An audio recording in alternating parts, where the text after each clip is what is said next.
I'm the head of this household. My decisions are final. If you refuse to follow my rules, divorce is the only option. Even though my husband was having an affair, he still tried to exert control over me. Why should I continue to follow his demands? If that's how he feels, then let's get a divorce. Transferred all our loans into his name, so he would understand the extent of my contribution to our life together. My name is Belle. At 36 years old, I work as a systems engineer. I've been married to Derek for 6 years.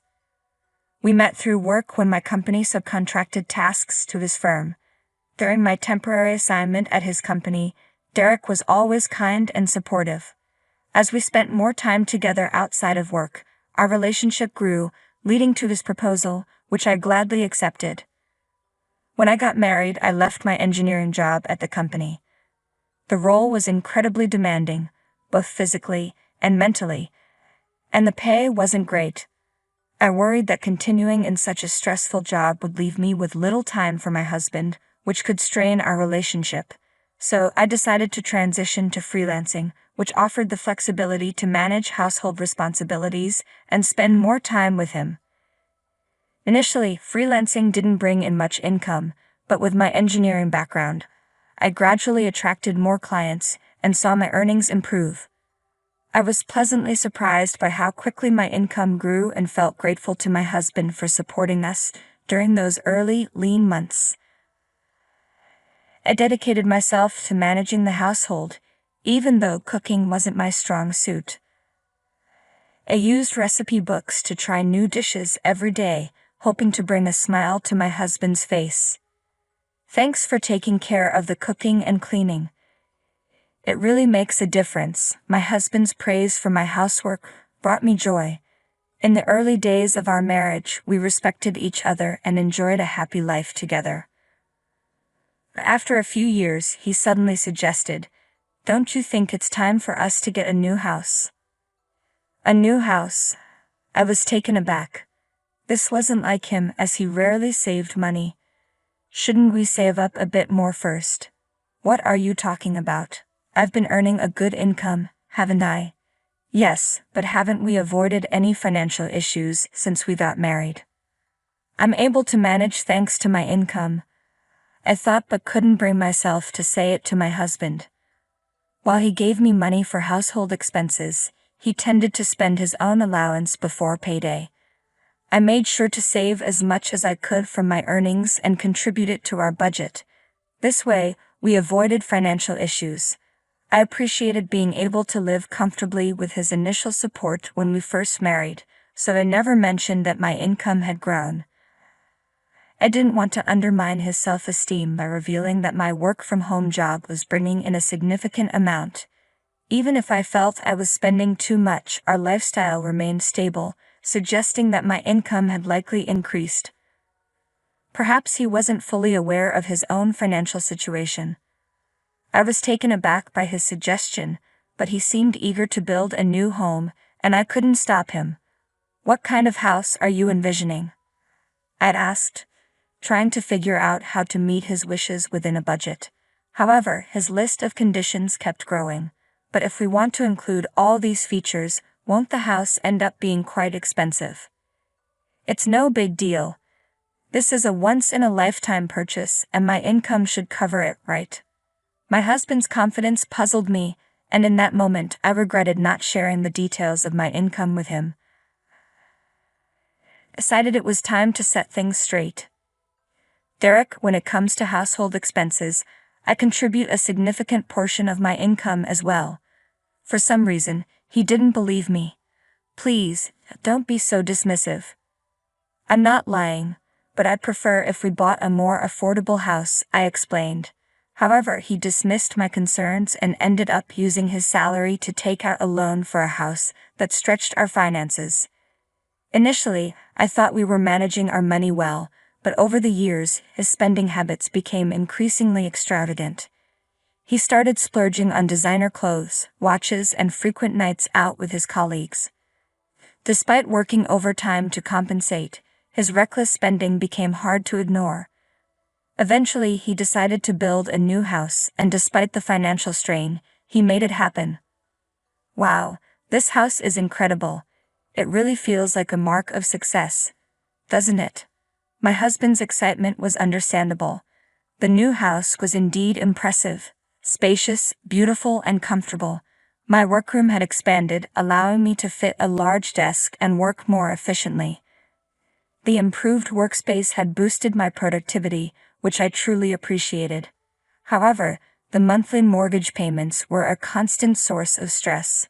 My husband didn't seem to grasp the full impact of our long-term loan. Though the house was in his name, his tendency to overspend meant his account was perpetually empty. Consequently, I had to transfer my income to cover the mortgage. Frustration was growing, and eventually, I decided it was time to have a serious conversation with him about it. Don't you think you've been spending too much lately? We need to consider things like the mortgage for the house, I said, hoping to address our financial concerns. My husband frowned and responded defensively, "What are you talking about? We've been managing fine since we bought the house. If we were in trouble, it would be obvious. You're just fixating on minor details. And maybe if you managed your own money better, you wouldn't be so stressed." That's not my issue. Wait a minute. I'm always thinking about how to cut costs on daily expenses, he added, trying to deflect. I'm using the money you give me along with my earnings to cover the mortgage and other expenses, so please stop talking to me like that. What's going on with you? Also, don't act like you're doing a lot when your contributions aren't substantial. The one who earns the most isn't necessarily the greatest. I'm the one managing our finances, so I'm the one making things work. Please keep your opinions to yourself.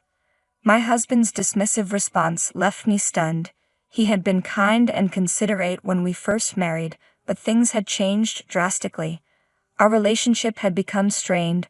We barely spoke and sometimes didn't even greet each other. He was working more overtime than ever, often coming home late at night. I wondered if it was worth continuing our marriage in this state. We were merely cohabiting without meaningful communication. If things stayed this way, divorce might be the better option. However, I wanted to reconcile if possible. After much thought, I decided to take the first step and reach out to him. My resolve was instantly shattered by an unexpected discovery.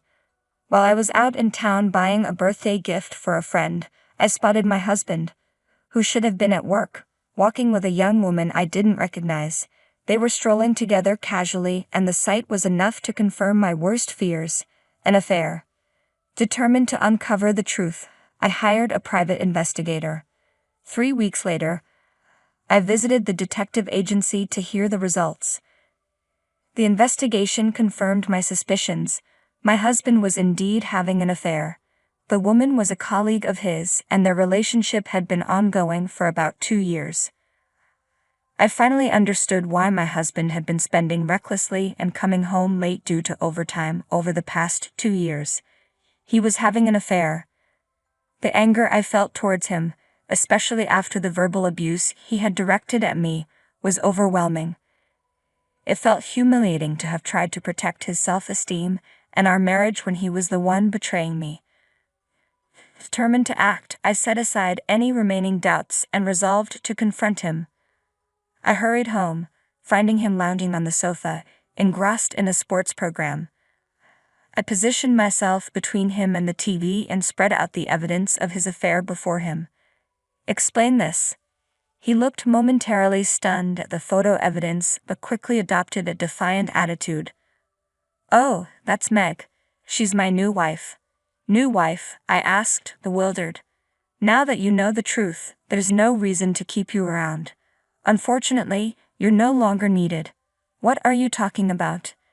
"To be honest, I don't see a place for you in my life anymore. But Meg doesn't want to handle the household chores, so you can stay and take care of that for her." "What? Are you out of your mind?" "I would never agree to that." My husband's face flushed with anger. "I'm the breadwinner in this household, so my decisions are final. If you can't follow my orders, then we'll get a divorce." Despite his affair, he still tried to exert control over me. Why should I have to listen to him? Fine, let's get a divorce. Huh.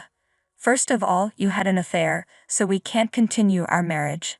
Let's just get a divorce. My husband was taken aback but eventually agreed. All right, but don't come to me later with any regrets. I want a divorce, but you'll need to help me transfer the names on the utility bills and the car loans we just took out. I quickly shifted all the loans into his name and finalized the divorce. He probably thought it was over, but for me, it was just the beginning. You should understand how much I supported your lifestyle. The day after the divorce was finalized, I was comfortably settled into my new apartment when I started receiving numerous calls from my ex-husband. Since he hadn't paid any compensation yet, I hadn't blocked his number. When I answered, he sounded flustered and insisted we meet. I reluctantly agreed to a cafe meeting, only to find that he brought his mistress along. Wow, you two look quite cozy together. What's going on? Why didn't you tell me about this? Every month, I'm seeing significant deductions for loans. And why are the food expenses, car loans, utilities, and everything else so high? What's the point of shifting all of this onto me? I divorced you and left the house, so it's only fair. I don't have any other motives. Shut up. This is fraud. I'm going to sue. My ex-husband and his mistress exchanged glances, their arms linked as they glared at me. They tried to blame me for everything, but I wasn't about to accept such absurd accusations. It's your fault for not understanding the situation correctly. I provided you with various documents, didn't I? Since the loan for the house was originally in your name, it's only fair that you cover those expenses. I've been transferring the necessary funds into your account. How could you manage such large payments with your limited income? As an ex-husband who clearly struggles with comprehension, I've explained this before. I work as a freelance engineer, and my annual income is currently around $200,000. Does that clarify things for you? My ex-husband was taken aback to learn that I was earning significantly more than he was. But his surprise was irrelevant at this point. What mattered now was that I had yet to claim my rightful compensation, and I intended to pursue it through a lawyer. Are you trying to extort money from us? I'm simply exercising my legal rights. I'll also be filing claims against your mistress. As a result, I received compensation from both of them for the emotional distress they had caused me. The woman my ex-husband was involved with was devastated to find out he hadn't been using his own money to cover the loan. The next day, she vanished from his life. Their affair, like many others, ended when the financial support dried up. My ex-husband now leads a solitary life, struggling to manage his loan payments and make ends meet while shuttling between work and home. He's getting exactly what he deserves, but he couldn't come to terms with it and started gossiping about his affair at the office. His mistress accused him of abuse, leading to a messy public dispute. As a result, both their reputations were tarnished and no one took their claims seriously. His financial difficulties only deepened and his work performance suffered due to the stress of his mounting debts. Ultimately, he faced a demotion and a pay cut. It's a consequence of his own making, and honestly, he brought it on himself. Initially, moving into my new high-rise apartment made me nervous, but now I've settled in and am able to fully enjoy my life here. While I'm not currently interested in marriage or romance, that doesn't mean I want to be alone forever.